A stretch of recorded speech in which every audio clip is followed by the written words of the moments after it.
Hello net aspirants. आज हम लोग समझने वाले हैं आइडियलिज्म के कॉन्सेप्ट और उसके फॉर्म्स। देखिए, ये जो आइडियलिज्म टर्म है वो ग्रीक वर्ड से आया है।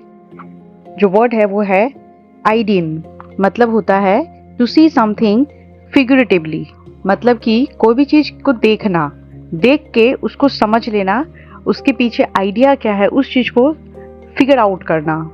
जैसे मान लीजिए कि हम अगर कोई भी एक चीज़ रास्ते में जाते हुए या फिर कोई भी एक चीज़ को जब देखते हैं तो देखने के बाद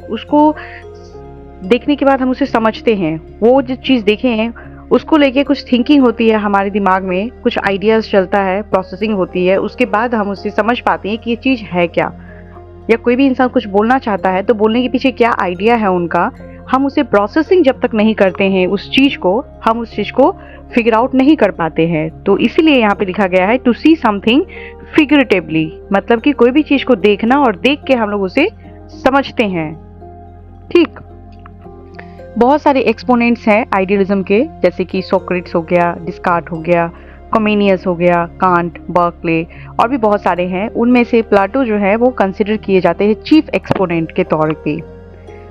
आइडियलिज्म जो है वो बिलीव करता है कि आइडिया ही ट्रू रियलिटी है।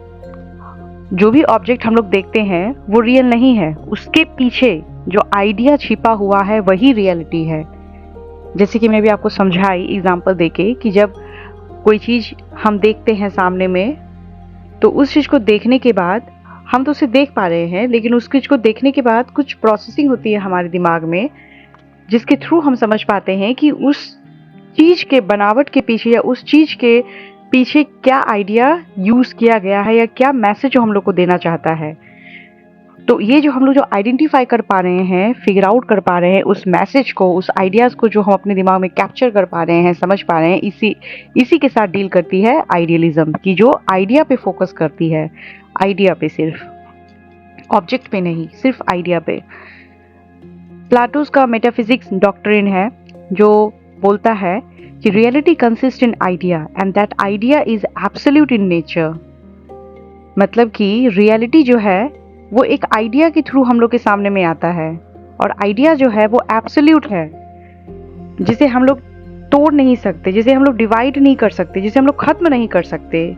जो है वो है, अल्टीमेट है एंड एब्सोल्यूट है। वो कभी चेंज नहीं होता, वो कभी तोड़ा या डिस्ट्रॉय नहीं किया जा सकता। वही यहाँ पे बोला है कि रियलिटी, जो चीज़ सत्य है, वह एक आइडिया के फॉर्म में है, और वह आइडिया जो है, वो जो आइडिया है वो एब्सोल्यूट है नेचर में। आशा करती हूँ समझ में आ रहा है मैं क्या पढ़ाना चाह रही हूँ, क्या बोलना चाह रही हूँ आप लोगों को। लिखा है यहाँ पे जैसे कि ideas originated from the mind और एब्सोल्यूट, मतलब कि इसे जो प्लेटो है उनका मानना था कि ह्यूमन जो माइंड है, वही ह्यूमन इंटेलेक्ट जो है वो बहुत ही पावरफुल है, क्योंकि जितने भी आइडियाज हैं सब वहीं से जनरेट होते हैं, और वो बहुत ही एब्सोल्यूट होता है, क्योंकि human intellect are very powerful. यानी कि बोलना चाह रहे हैं कि जो ह्यूमन माइंड जो है वो एब्सोल्यूट है, क्योंकि हर आइडिया वहीं से डेवलप होती है। तो ह्यूमन माइंड को यहाँ पे एब्सोल्यूट बोल के कंसिडर किया गया है। उसके बाद यहाँ पे लिखा है God is the source of all knowledge and creation in the world. मतलब कि हम लोग जितना भी चीज़ देख रहे हैं आइडियलिज्म के हिसाब से, हम लोग जितना भी चीज़ देख रहे हैं हमारे सराउंडिंग्स में, हर चीज़ का निर्माण गॉड ही किए हैं, गॉड ही सोर्स हैं। हम लोग जितना भी चीज़ देख रहे हैं, हम लोग जितना भी नॉलेज गैदर कर रहे हैं, हर चीज़ का क्रिएशन गॉड किए हैं। गॉड के द्वारा ही हर चीज़ का क्रिएशन हुआ है, और वही सोर्स है, वहीं से उत्पत्ति हुआ है हर चीज का। इसलिए यहाँ पे लिखा गया है कि man is an incarnation of God. यानी कि हम लोग जो हमारे जो आसपास में देख रहे हैं, वृक्ष देख रहे हैं, एनिमल्स देख रहे हैं, मैन देख रहे हैं, और भी बहुत सारी चीज़ देख रहे हैं, सॉइल देख रहे हैं, माउंटेन देख रहे हैं, और भी बहुत सारी चीज़ देख रहे हैं। जो भी हम लोग सब देख रहे हैं सब भगवान के द्वारा ही बनाया गया है, ईश्वर के द्वारा ही सब बनाया गया है, या ईश्वर ही सब चीज़ के स्रोत हैं। यानी कि हम जो है मैन, वो भी भगवान के द्वारा ही बनाए गए हैं, और भगवान ही हम लोग के अंदर जो सोल है, आत्मा है, वो भगवान का ही एक रूप है।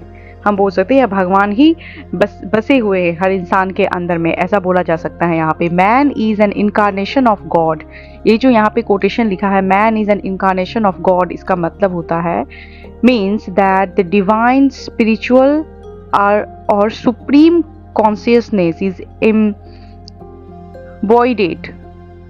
embodied within ह्यूमन फ्लैश, यानी कि आप डिवाइन बोले या सुप्रीम कॉन्शियसनेस बोले या फिर आप स्पिरिचुअल बोले, जो भी चीज बोले वह ह्यूमन के अंदर में ही है, ह्यूमन के अंदर में ही है, क्योंकि ह्यूमन जो है वो गॉड के द्वारा ही क्रिएट किया गया है।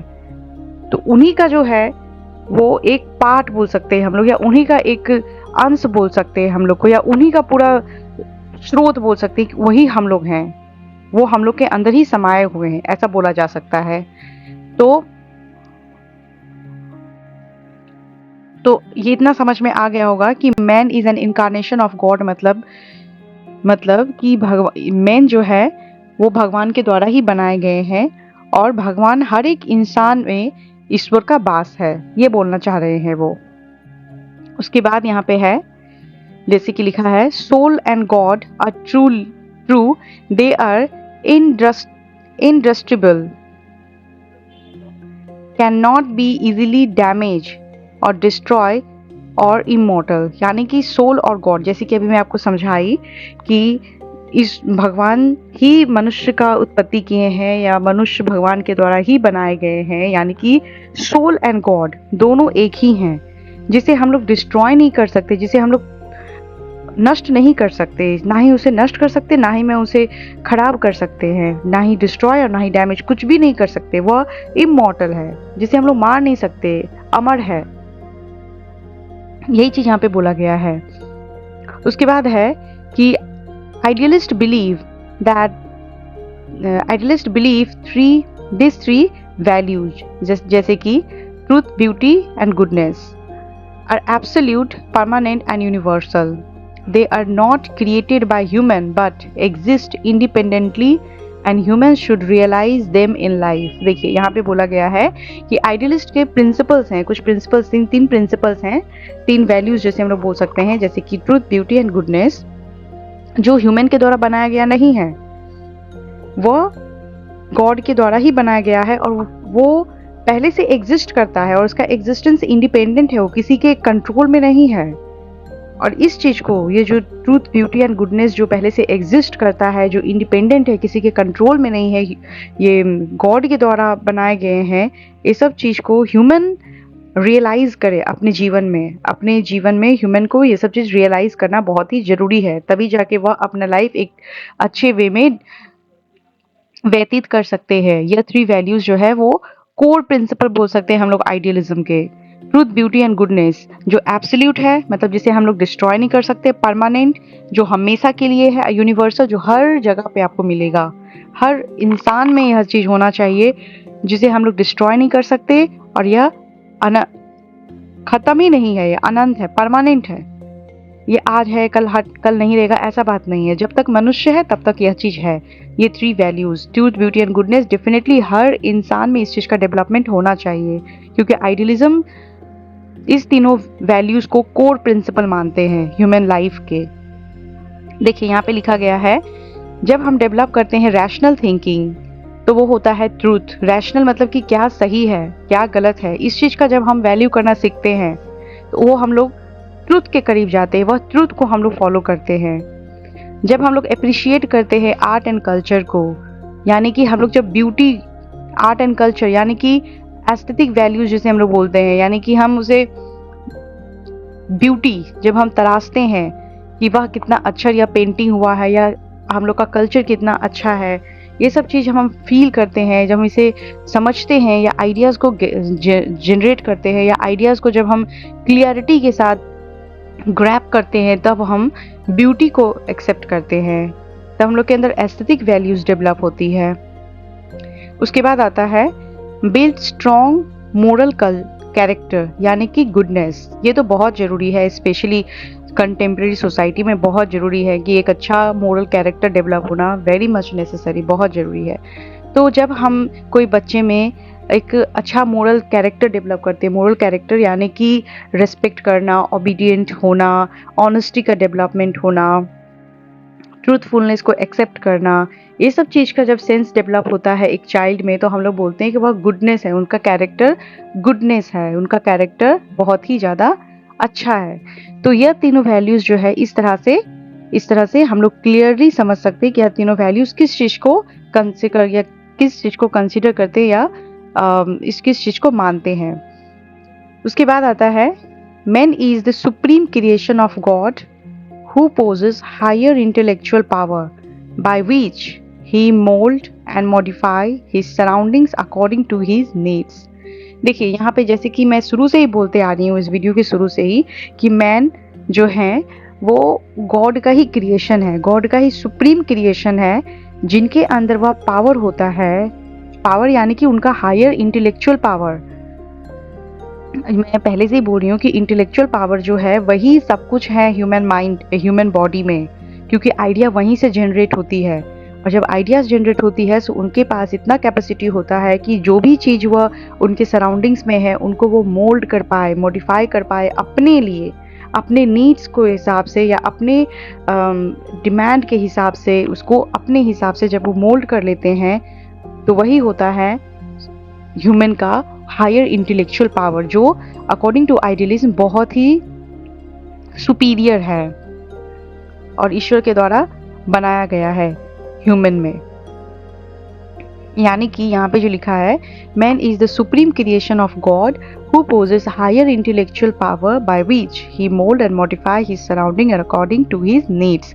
यानी कि ह्यूमन के पास एक सुप्रीम नेचुरल पावर है जो है हायर इंटेलेक्ट, जो पावर को यूज़ करते, हायर इंटेलेक्चुअल पावर को यूज़ करते इंसान अपने आसपास के वातावरण को, अपने आसपास के सराउंडिंग्स को समझ के उसमें मॉडिफिकेशन करके अपने अनुसार अनुकूल बना सकते हैं, अपने रहने के हिसाब से वह बना लेते हैं। उसके बाद आता है इसके 4 फॉर्म्स हैं, बट टाइप्स बोल सकते हैं इसके। जैसे पहला है पर्सनलिस्टिक व ऑब्जेक्टिव आइडियलिज्म, दूसरा है एब्सोल्यूट आइडियलिज्म, तीसरा है ऑब्जेक्टिव आइडियलिज्म और चौथा है फिनोमिनल आइडियलिज्म। आइए इसको अच्छे से थोड़ा समझते हैं। जैसे देखिए यहाँ पे लिखा है पर्सनलिस्टिक सब्जेक्टिव आइडियलिज्म। यहाँ पे इनके जो एक्सपोनेंट है वो है बार्कले एक्सपोनेंट है। ये बोलते हैं कि mind is absolute, this idea the idea regarding object are subjective, personal, different people define it differently. देखिए यहाँ पे इनके हिसाब से, बार्कले इस हिसाब से बोला गया है कि माइंड जो है वो एब्सोल्यूट है, माइंड एब्सोल्यूट है, यानी कि उसे हम लोग हटा नहीं सकते, डिस्ट्रॉय नहीं कर सकते, वो जो है वो है। और ये आइडियाज जो है हर एक इंसान का अपना अपना देखने का नजरिया होता है, देखने के नजरिया के कारण ही उनका डिफरेंट आइडियाज होता है कोई एक पर्टिकुलर चीज को लेके। जैसे मान लीजिए कि आपके सामने कोई एक वस्तु रखा हुआ है, आप उस चीज को अलग तरीके से देखेंगे क्योंकि आपका वे ऑफ परसेप्शन अलग है। दूसरे आदमी उस चीज को दूसरे तरीके से देखेंगे क्योंकि उनका वे ऑफ परसेप्शन अलग है। तो दोनों का अलग अलग आइडिया है, इसलिए यहाँ पे बोला गया है subjective idealism.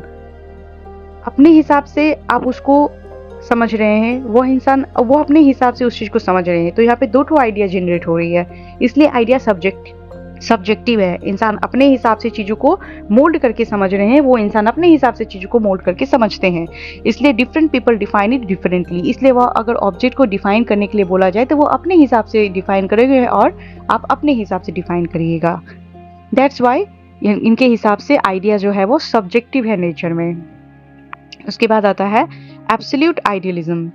Absolute idealism fetch and Hegel के द्वारा दिया गया है, इनके चीफ एक्सपोनेंट है। They focus on objectivity and reject subjectivity. देखिए यहाँ पे बोला गया है ऑब्जेक्टिविटी, यानी कि कोई भी आइडिया, इनके हिसाब से आइडिया सब्जेक्टिव नहीं है, वह ऑब्जेक्टिव है। मतलब कि उनका जो आइडिया है उसका खुद का एक लक्ष्य, खुद का एक ऑब्जेक्टिव है जो परमानेंट है, जिसे हम लोग चेंज नहीं कर सकते।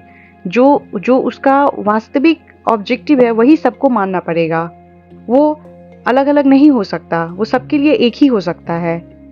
तो यह टोटली रिजेक्ट किए हैं सब्जेक्टिविटी को। उसके बाद आया है ऑब्जेक्टिव आइडियलिज्म।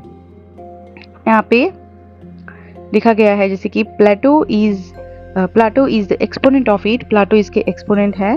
उनके हिसाब से रियलिटी जो है, he opined that the reality of spirit is not because it is realized by someone but it is independent of realization। देखिए यह बोले हैं कि हम लोग जब कोई एक स्पिरिट या कोई एक चीज का रियलिटी को हम जब रियलाइज करते हैं तभी जो वो एग्जिस्ट करती है, ऐसा कोई बात नहीं है।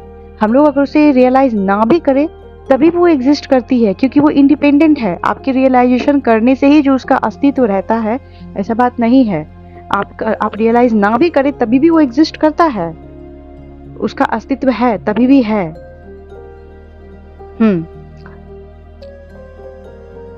उसके बाद यहाँ पे है there is no god without world and there is no world without god, जो प्लाटो ने या एक छोटा सा कोटेशन अपने हिसाब से दिए थे उस टाइम पे। यानी कि कोई भी जो वर्ल्ड है वो बिना गॉड का एग्जिस्ट नहीं कर सकता, और कोई भी गॉड बिना वर्ल्ड का एग्जिस्ट नहीं करता। There is no god without world, यानी कि कोई भी ईश्वर बिना वर्ल्ड के एग्जिस्ट नहीं कर सकते या नहीं होते हैं, और कोई भी वर्ल्ड बिना गॉड का नहीं होता है। यानी कि दोनों इंटरडिपेंडेंट है एक दूसरे के बिना, एक दूसरे पर दोनों इंटरडिपेंडेंट है।